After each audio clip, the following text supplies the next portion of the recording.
Yeah, Art the Clown. It looks like he is returning in Terrifier 3. And since I was told about Terrifier many years ago, and luckily for me, Signature Entertainment gave me a preview of Terrifier 1 and 2 to watch at home, I really wanted more. It was that one film which I thought pushed the boundaries of the human condition.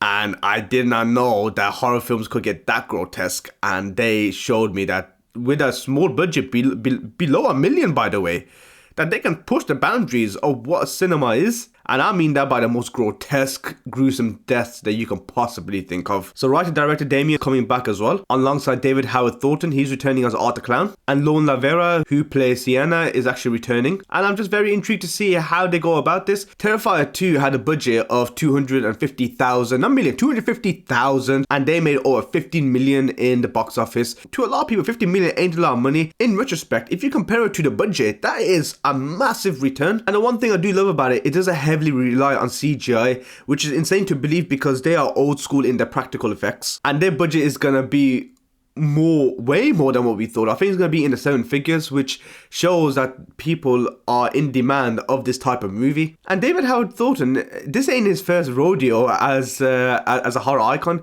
He's also in a movie called The Mean One that came out 2022, and he plays the evil Grinch. And for me, Art the Clown, even though he is a central antagonist of the Terrifier movies, for me he embodies the actual definition of evil and subverts the normal archetypes of what you see in horror movies. His silent performance is eerie and is unsettling, and him as a villain and the film as a whole lurks into the idea in which that there are many primal fears within humanity itself, and those themes are the fear of the unknown, helplessness, and the sadistic nature of violence. And many could argue that Art the Clown is not just a killer, but he is the representation of the dark aspects of human nature.